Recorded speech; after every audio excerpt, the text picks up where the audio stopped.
How's it going, investors? Welcome to Everything Investing. Today, we're going to do a group analysis on the most requested growth stocks for 2022, where we'll see if we can identify the buying opportunities for potential value investments. The issue with most growth stocks is that many of them aren't yet profitable, and it becomes a lot harder to really evaluate the business and the buying opportunities as the business model isn't yet proven. So in this video, we are going to use Peter Lynch's fair value estimate to evaluate these businesses. So if you enjoy this type of content, make sure to subscribe as we post on here regularly. Again, looking in depth on the businesses that you are most interested in so we can collectively maximize our profits from the markets. So again, if this type of content interests you, subscribe, like the video, comment your thoughts in the comment section below. And without further ado, let's jump into the video. All right, so today we're going to be looking at 4 different growth stocks: Crowdstrike, Upstart, Snowflake, and Block. All right, and first we're going to start off with Crowdstrike. Let's take a quick look at the stock performance since their IPO. And as you can see, IPO'd at about $64 per share, had a slight dip into 2020, and then once we saw a global rebound from 2020 all the way up to 2022,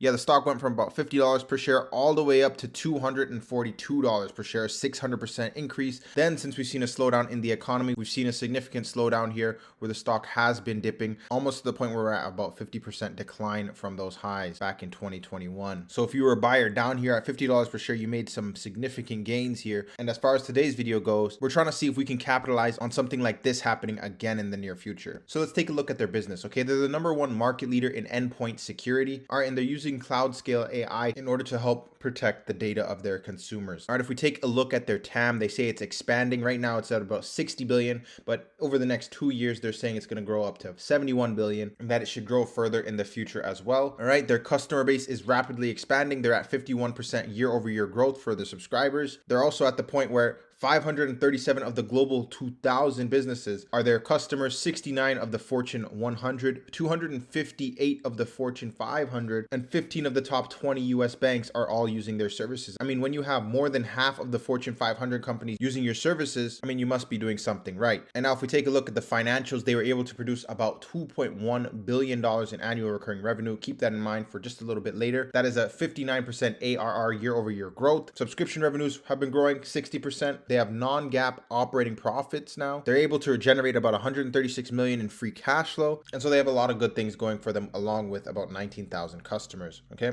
Revenue is growing, 94% of it coming from their subscriptions. Margins are increasing. They have really high margins at about 80%. But how does that all translate into the financials? Well, we can see here, again, revenues here of about $281 million, plus their professional services revenue for this quarter at least. And they were able to produce about $302 million in total revenue. Deduct our cost of revenue for subscription and professional services, we're at $78 million in costs. So we're left with gross profit here of $224 million for this quarter. And okay, that's a start.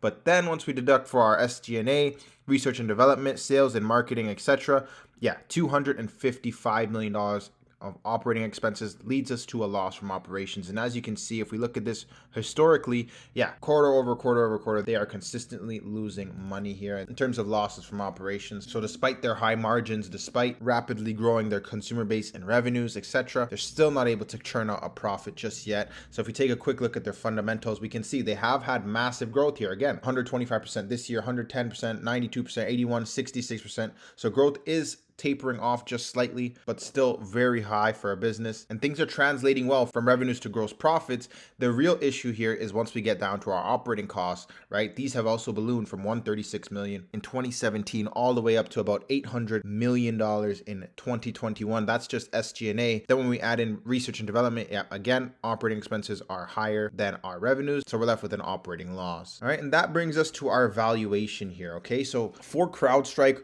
they're currently sitting at a market cap of $33 billion, a price to sales ratio of 18, and revenues of $2.1 billion. Okay, not profitable yet, but since they are a growth stock and they've been able to grow at rates of 100% year over year in terms of revenue, at least when times are good, if we expect that this stock doubles over the next few years, that would mean the market cap would be at $66.8 billion. And based off that information, if we use Peter Lynch's fair value estimates here, and we expect that this business as a typical growth stock has about a 40 PE in the future, that would mean mean they would require earnings of about $1.7 billion in order to be fairly valued at a 40 PE, because as we already know, with growth stocks, you have to pay up front for that growth, as they're typically a little bit more expensive, right? And so if they did have $1.7 billion in operating income over the next few years, that would mean that if they have a 10% EBITDA margin, they would have to produce revenues of $16.7 billion. Right now, again, we're at $2.1 billion. So that would require them to grow their revenues 8 times over the next few years. Again, if we look at this from 2017, they had 118 million in revenues. And then by 2021, just 4 years later, they were able to more than 10x their revenues. And again, if we look at this from 2019 even, they were able to 3x revenues. So you really have to see how these growth projections work for you and if this is worthy of investing in based on what you think they can do over the next few years. Now, that leads us to our second stock, Snowflake. Another huge growth stock that IPO'd back in 2020 at a price of $250, had an immediate run up 61% over the first 5 months of the IPO, up to highs of almost $400 per share. After that crazy growth, they did have a slowdown here. The stock declined, and then once again, we picked up into late 2021, and then finally once 2022 came around, we can see the stock is now down 60% or so. So again, we have to analyze this in the hopes that once we do see an economic recovery, we'll be able to see similar growth as we did in the past. All right, so let's take a look at this business. Again, this is a cloud computing business.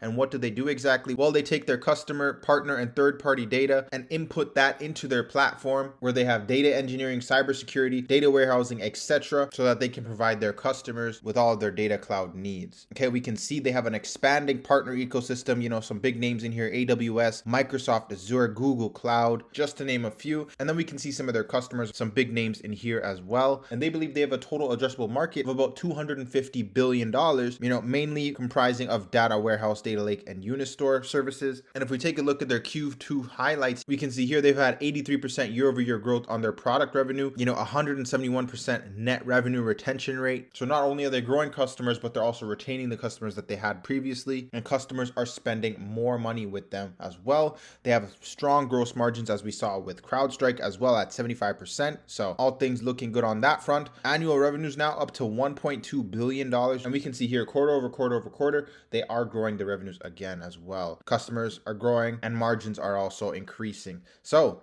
that leads us to our fiscal 2023 guidance, right? They're saying that by the end of the year, they should have about $1.9 billion in revenue, and that by fiscal year 2029, they should have about $10 billion in revenues. Okay, so if we look at their fundamentals, again, they first started publicly sharing their information back in 2018, where they had about $100 million in revenues. They've 10x that over the last 3 years, up to $1.2 billion in annual revenues. Again, massive growth here. And the thing is here, while revenues have 10x, so have their cost of revenues, although they are much lower. They've gone from 51 million up to about 450 million back in 2021.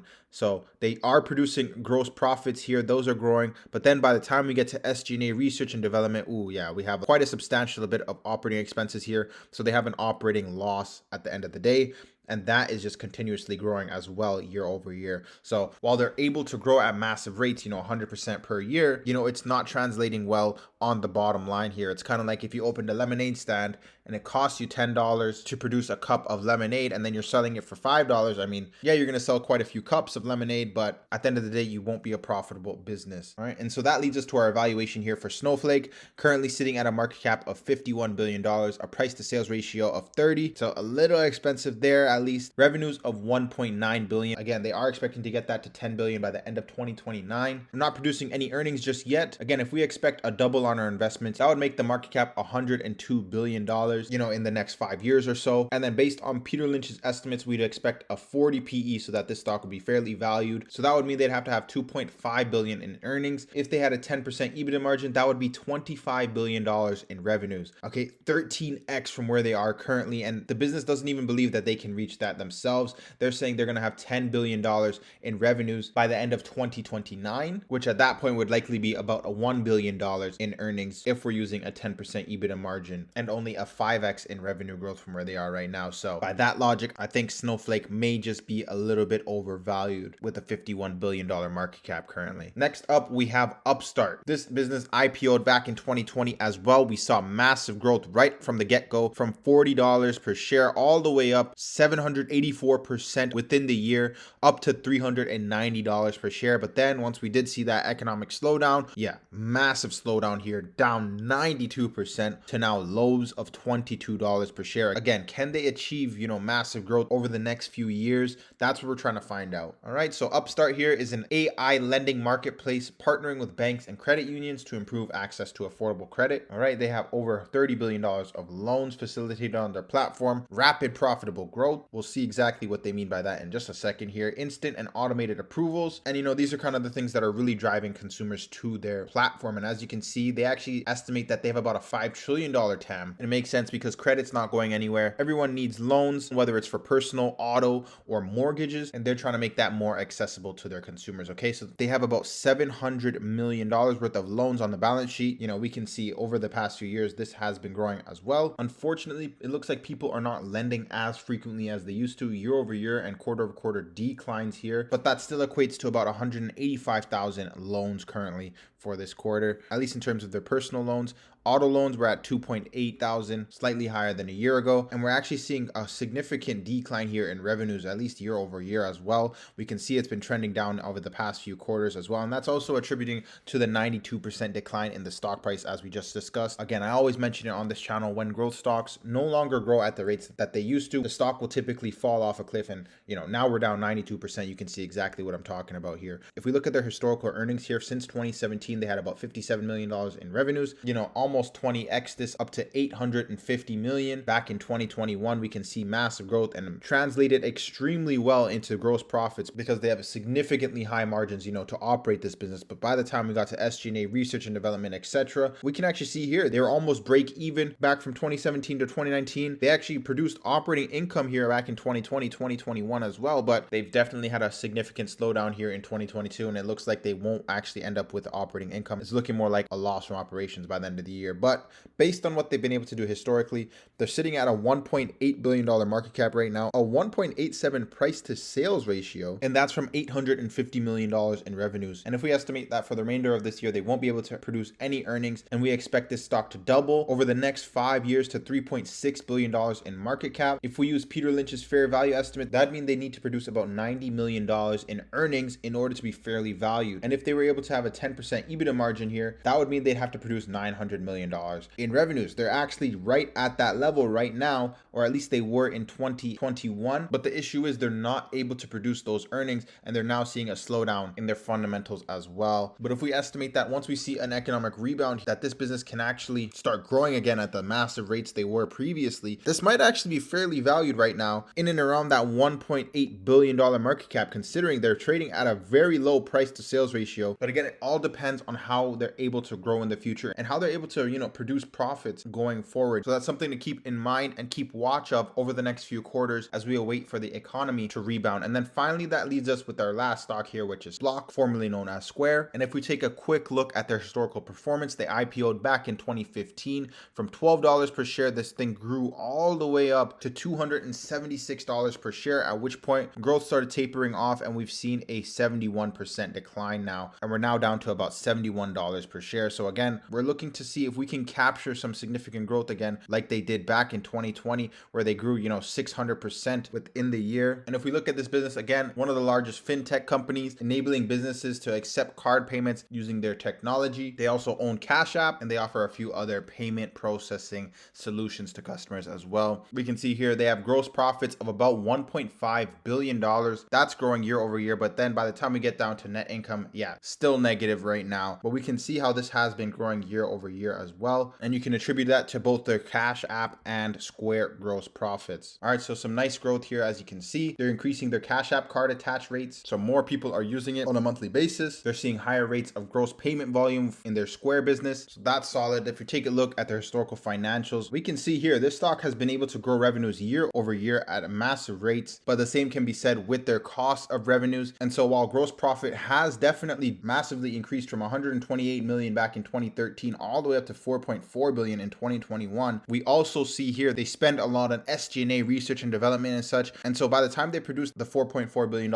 in gross profits, they also have 4.2 billion in operating expenses, leaving them with operating income of $160 million, at least for 2021. Before that, we can see they were really battling with profitability. Again, another one of those businesses that really needs to clean up their costs and expenses here. But ultimately, that leads us to our evaluation here for Block. And as you can see here, $43 billion market cap, a very low price to sales ratio of 2 for a growth stock on about $18 billion in revenues. They're still not producing profits at the end of the year. But if we expect that this stock doubles over the next few years, that would mean an $86 billion market cap. And if we use Peter Lynch's fair value estimate, that would mean that they'd have about $2.1 billion in earnings over the next 5 years in order to be fairly valued. That would mean they'd have to produce about $21 billion in revenues, assuming we had a 10% EBITDA margin. We know that we clearly do not for this business, as they're still producing about $18 billion right now, and they're not able to produce any profits just yet. But all in all here, I think what it comes down to for these businesses especially is that they really need to be able to clean up what's going on in the expense side of the business,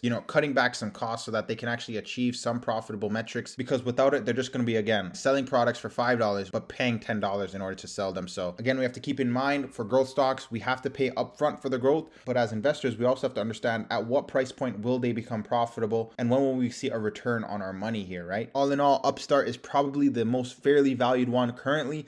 However, they still aren't able to produce any profits just yet, so they do need to clean up their expense side of the business. Crowdstrike, very promising as well. They're producing positive free cash flows. That's a great sign as well. They just need to, again, start to produce a little bit of profits here, especially in terms of their operating income. And Snowflake, I think, is a little too expensive currently at a $51 billion market cap. That's my analysis for today's video. Please let me know what your thoughts are on these businesses in the comment box below, and if you have any video recommendations. But with all that being said, if you've enjoyed the video, like, subscribe, comment, as it really helps out the channel, and I'll catch you on the next one.